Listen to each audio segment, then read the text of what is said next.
আউযু বিল্লাহি মিনাশ শাইতানির রাজিম। বিসমিল্লাহির রহমানির রহিম।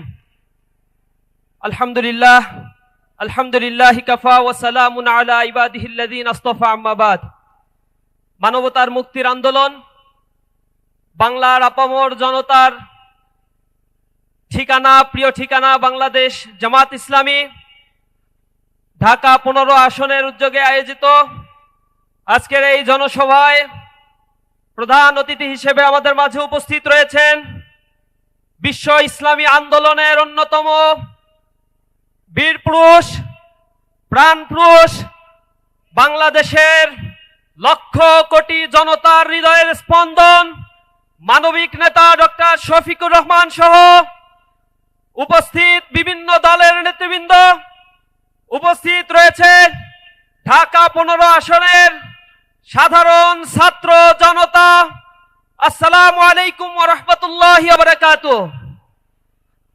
আমরা বাংলাদেশে বর্তমানে এক যুগ সন্ধিক্ষণের মুখোমুখি দাঁড়িয়ে রয়েছি। সহস্রাধিক প্রাণের বিনিময়ে জুলাই বিপ্লবে যে নতুন বাংলাদেশ স্বপ্ন আমাদের দেখিয়েছিল, যে জাগ্রত বিবেকগুলো সেদিন রাজপথে দাঁড়িয়ে বাতিলের রক্ত চক্ষুকে উপেক্ষা করে সংগ্রামে মুখর হয়ে রাজপথ কাঁপিয়েছিল, সেই বিশ্বকাপানো জুলাই বিপ্লব পরবর্তী একটি ইনসাফের বাংলাদেশ গড়ে তোলার জন্য আমাদের যে লড়াই সংগ্রাম, তারই অংশ হিসেবে আজ এই নির্বাচনে ইসলামী ছাত্র শিবির সহ অন্যান্য ছাত্র সংগঠনগুলো, বাংলাদেশের পথিতদশা সকল রাজনৈতিক দল রাস্তায় নেমে এক মানবিক বাংলাদেশ গঠনের স্বপ্ন বাংলাদেশের মানুষকে দেখিয়ে যাচ্ছে।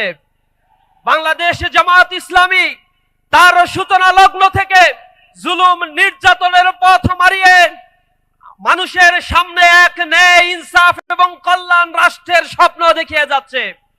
এই দলটিকে বারবার দমিত করার জন্য একাধিকবার এই দলটিকে নিষিদ্ধ করা হয়েছে, তার শীর্ষ নেতৃবৃন্দকে ফাঁসি দেওয়া হয়েছে। রক্তের পথ মারিয়ে এই বাংলার জমিনে আরো বেশি শক্তিশালী হয়েছে। আজ বাংলার টেকনাফ থেকে তেতুলিয়া প্রতিটি নগর, বন্দর, শহর, মাঠ, ঘাট প্রাণ চাঞ্চল্য শুরু হয়েছে। দাঁড়িপাল্লার পক্ষে এক গণজোয়ার সৃষ্টি হয়েছে। দেশের দেশপ্রেমিক, সার্বভৌমত্বের অতন্ত্র প্রহরী দলগুলো আজ একতাবদ্ধ হয়ে এক ঐক্যবদ্ধ বাংলাদেশের সুরতান কাঁধে কাঁধ মিলিয়ে তারা জয়গান শুরু করেছে। মানুষ এখন অপেক্ষা করছে আগামী 12ই ফেব্রুয়ারি যে নতুন ভোর উদিত হবে, সেই ভোর উদিত হবে ইনসাফের বাংলাদেশের ভোর ইনশাআল্লাহ। আমরা এই বাংলাদেশকে দুর্নীতি মুক্ত, চাঁদাবাজ মুক্ত, সন্ত্রাস মুক্ত, মানবিক ইনসাফের একটি বাংলাদেশ গড়ে তোলার জন্য জীবন দিতে প্রস্তুত আছি ইনশাআল্লাহ। সংগ্রামী উপস্থিতি, এই বাংলাদেশের মানুষের 54 বছরের ইতিহাসে যে স্বপ্নগুলো বাংলাদেশের মানুষ দেখেছিল, সেই স্বপ্ন বারবার তারা বুনেছিল।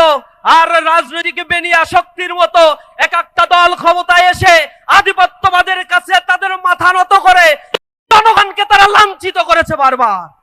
এবার সময় এসেছে, অনেক কিছু দেখা শেষ, নতুন বাংলাদেশ গড়ার জন্য এখন দাঁড়িপাল্লায় আমাদেরকে ভোট দিয়ে এক ইনসাফের বাংলাদেশ আমরা গড়ে তুলবো ইনশাআল্লাহ।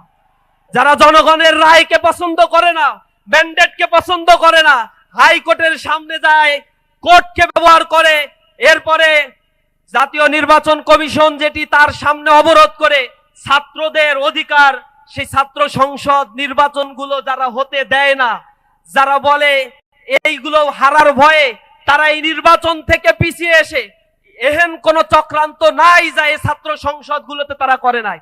তাদের দলীয় এজেন্ডা বাস্তবায়নের জন্য তাদের দলীয় সকল লোকদেরকে তারা ব্যবহার করেছে। তাদের ভিসি থেকে শুরু করে যারা ছিল তাদের সকল শক্তি বিনিয়োগ করেও ছাত্রদের রায় যেখানে দিয়েছে, পরিবর্তন সেখানে সংগঠিত হয়েছে। আগামীর বাংলাদেশেও জনগণ যে পক্ষে রায় দিবে সেই বাংলাদেশ সেভাবেই গঠিত হবে ইনশাআল্লাহ।